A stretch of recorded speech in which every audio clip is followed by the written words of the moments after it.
Hi friends, మీకు కనుక ఈ వీడియో నచ్చినట్లయితే తప్పకుండా లైక్ చేయండి. శారదాని గుడికి పిలిచిన మీరా గొడవ పడుతూ, మేము ఆనందంగా ఉండడం మీరు చూడలేరు కదా, అందుకే నా కూతురు పెళ్లి చెడగొట్టాలని నువ్వు నీ కొడుకు ప్రయత్నిస్తున్నారు. మా ఇంటికి కాబోయే అల్లుడు వంశీని నీ కొడుకు కొట్టడం తప్పే అని చెప్పి మీరా అంటూ ఉంటుంది. నువ్వు ఏం చేస్తావో నాకు తెలీదు, నీ కొడుక్కి ఏం చెప్పి ఒప్పిస్తావో కూడా నాకు తెలీదు. నా కూతురు పెళ్లి జరగాలి. ఒకవేళ ఈ పెళ్లి కనుక ఆగిపోతే నేను నా కూతురు ఆత్మహత్య చేసుకుంటాము, ఖచ్చితంగా మా ఉసురు మీకు తగులుతుంది అని చెప్పి ఏడుస్తూ మీరా అక్కడి నుండి వెళ్ళిపోతుంది. ఇక మీరా అన్న మాటలకు శారద ఎంతగానో బాధపడిపోతూ ఉంటుంది. ఇక వెంటనే గగన్కి ఫోన్ చేస్తుంది. రే గగన్, ఎక్కడున్నారా అని చెప్పి శారద అడుగుతూ ఉంటే, నేను ఆఫీస్లో ఉన్నానమ్మా అని చెప్పి గగన్ అంటూ ఉంటాడు. అర్జెంటుగా నువ్వు ఇంటికి రా అని చెప్పి శారద అంటూ ఉంటుంది. ఏం జరిగిందమ్మా అని గగన్ అడుగుతూ ఉంటాడు. ఏం జరిగింది ఏంటి ఇవన్నీ తర్వాత, ముందైతే నువ్వు ఎక్కడున్నా ఇంటికి రా అని చెప్పి శారద అంటూ ఉంటుంది. ఇక వెంటనే గగన్ ఇంటికి తిరిగి వస్తాడు. ఏమైందమ్మా, హెల్త్ అంతా బాగానే ఉంది కదా, ఎందుకు ఇంత సడన్గా ఇంటికి రమ్మన్నావా అని చెప్పి గగన్ అంటూ ఉంటే, రే గగన్, నువ్వు వంశీని కొట్టావు కదా, పద వెంటనే క్షమాపణ చెబుదు గాని అని చెప్పి శారద అంటూ ఉంటుంది. ఇకప్పుడు గగన్, అమ్మా వాడు ఏం చేశాడో నీకు తెలీదమ్మా, వాడు ఇందుతో అని చెప్పి గగన్ అంటూ ఉంటే, అతను ఏం చేశాడో నాకు అనవసరం, కానీ నువ్వు అతన్ని కొట్టడం వల్ల వాళ్ళు ఈ సంబంధం క్యాన్సిల్ చేసుకుంటామని అంటున్నారు. ఇదొక ఆడపిల్ల జీవితానికి సంబంధించిన విషయం. ఇప్పుడు ఇక్కడి వరకు వచ్చి పెళ్ళి ఆగిపోతే నలుగురు నాలుగు విధాలుగా అనుకుంటారు. అందుకే పదరా క్షమాపణ చెబుదు గాని అని చెప్పి శారద అంటూ ఉంటుంది. లేదమ్మా, నువ్వెన్నన్నా చెప్పు, నేను క్షమాపణ చెప్పను అని గగన్ అంటూ ఉంటాడు. మీ అమ్మ చచ్చిపోయినా కూడా చెప్పవా అని శారద అంటూ ఉంటుంది. దాంతో గగన్ ఒక్కసారిగా కుప్పకూలి అమ్మ అంటూ గట్టిగా అరుస్తాడు. అవునరా, మీ అమ్మని చెబుతున్నాను, ఇప్పుడు కనుక నువ్వు అతనికి క్షమాపణ చెప్పకపోతే మీ అమ్మ చచ్చిపోతుంది అని శారద గగన్ని బెదిరిస్తూ ఉంటుంది. ఇక దాంతో గగన్, సరే అమ్మా, నాకు ఇష్టం లేకపోయినా నీ కోసం నేను క్షమాపణ చెబుతాను అని చెప్పి గగన్ శారదతో కలిసి వంశీ ఇంటికి వెళ్తాడు. ఇక వంశీ గగన్ని చూడగానే, నాకు తెలుసురా నువ్వు నాకు క్షమాపణ చెప్పడానికి వస్తావని, ఇప్పుడు చూడు నిన్ను ఏ విధంగా ఆడుకుంటాను అని చెప్పి మనసులో అనుకుంటూ ఉంటాడు. ఇక ఆ తర్వాత గగన్ అక్కడికి వచ్చి వంశీ చేతులు పట్టుకొని, నన్ను క్షమించు, నేను తొందరపడి నీ మీద చేయి చేసుకున్నాను అని చెప్పి అంటూ ఉంటాడు. ఇక వంశీ ఆవేశంగా గగన్ చేతులు విసిరి కొడతాడు. అందరి ముందు నా కొడుకుని పట్టుకొని నీ ఇష్టం వచ్చినట్టుగా కొట్టావు, చేతులు పట్టుకొని క్షమాపణ అడిగితే సరిపోతుందని అనుకుంటున్నావా? మా అబ్బాయి కాళ్ళు పట్టుకొని క్షమాపణ అడుగు అని చెప్పి వంశీ తండ్రి అంటూ ఉంటాడు. ఏంటండి ఇది, మా అబ్బాయి క్షమాపణ చెప్పాడు కదా, ఇక వదిలేయండి ప్లీజ్, దయచేసి ఈ సంబంధాన్ని కలుపుకోండి అని చెప్పి శారద అంటూ ఉంటుంది. ఇక అప్పుడు వంశీ తండ్రి, లేదమ్మా, ఇష్టం వచ్చినట్టుగా కొట్టి ఇప్పుడు సారీ అంటే సరిపోతుందా? నా కొడుకు కాళ్ళు పట్టుకోవాలి, అలా అయితేనే మేము ఈ పెళ్లి జరిపిస్తాము అని చెప్పి అతను అంటూ ఉంటాడు. ఇక దాంతో గగన్ వంశీ కాళ్ళు పట్టుకుంటాడు.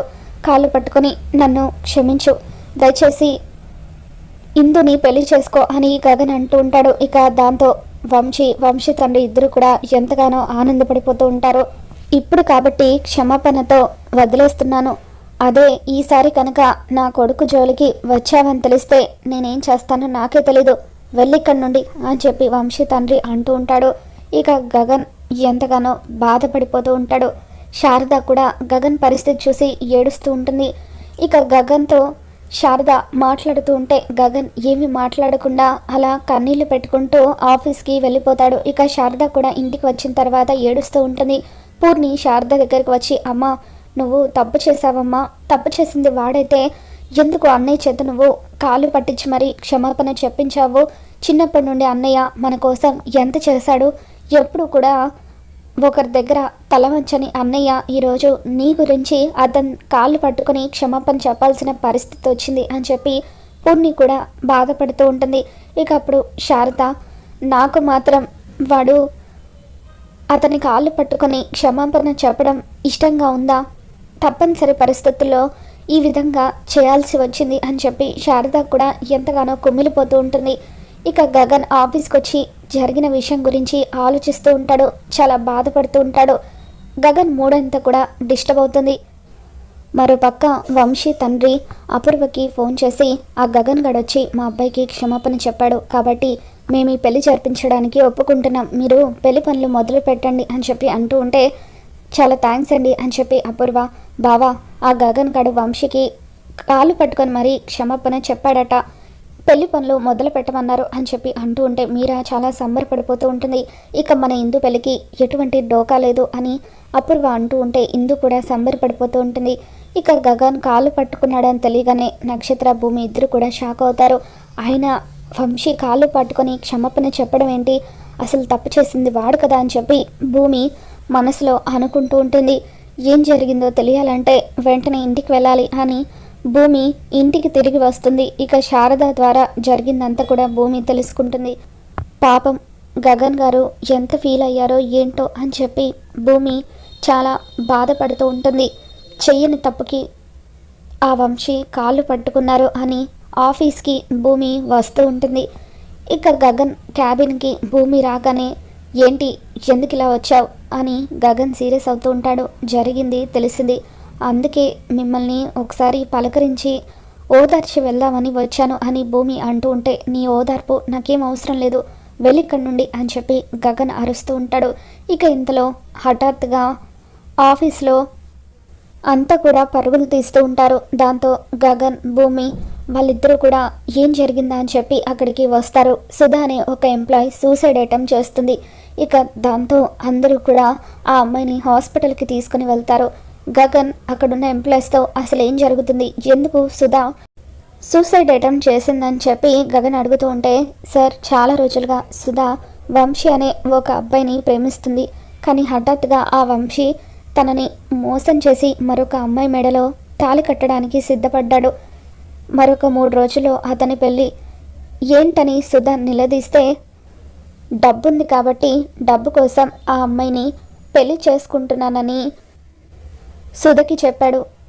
నా పరిస్థితి ఏంటని సుధా అడిగేసరికి, ఎంజాయ్ చేసినన్ని రోజులు ఎంజాయ్ చేశాం కదా, కావాలంటే అప్పుడప్పుడు కొంత డబ్బు ఇస్తాను అంటూ సుధ గురించి నీచంగా మాట్లాడాడట అని చెప్పి అక్కడ ఆఫీస్లో పనిచేస్తున్న ఎంప్లాయీస్ జరిగిందంతా కూడా గగన్కి చెబుతారు. ఇక దాంతో గగన్, ఈడియట్, ఒక అమ్మాయిని ఇంతలా మోసం చేస్తాడా అని చెప్పి అంటూ ఉంటే, ప్రస్తుతం సుధా 3 నెలల గర్భవతి కూడా సార్ అని చెప్పి వాళ్ళు గగన్కి చెబుతూ ఉంటారు.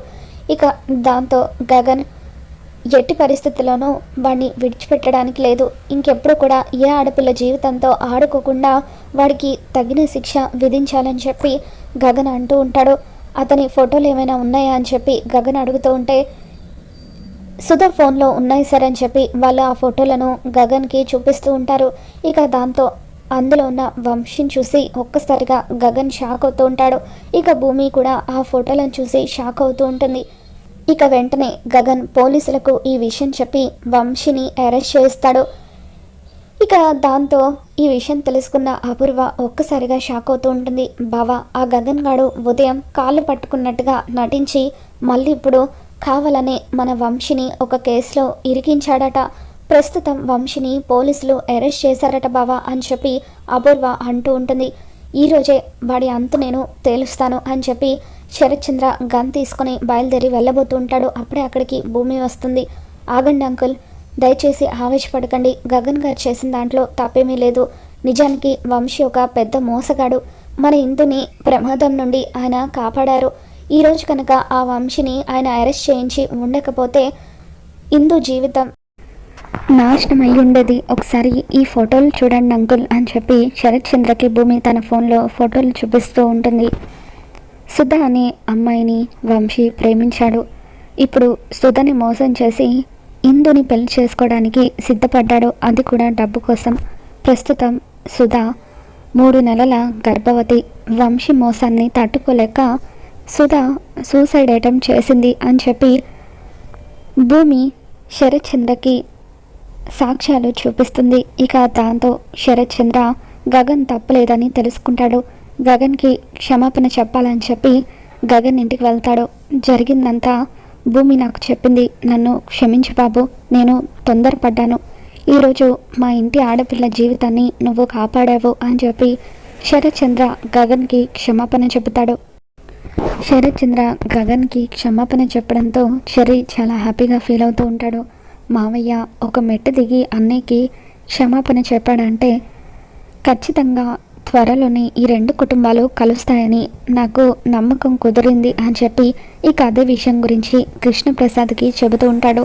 నాన్న, మొట్టమొదటిసారి మామయ్యకి అన్నీ మీద ఒక మంచి ఇంప్రెషన్ ఏర్పడింది అని చెప్పి చెర్రీ హ్యాపీగా ఫీల్ అవుతూ ఉంటే, నక్షత్ర, నాన్నకు గగన్ మీదున్న కోపం పోయింది కాబట్టి ఇప్పుడు నేను గగన్ని ప్రేమిస్తున్నానన్న విషయం నాన్నకు చెప్పేయొచ్చు అని అనుకుంటూ ఉంటుంది.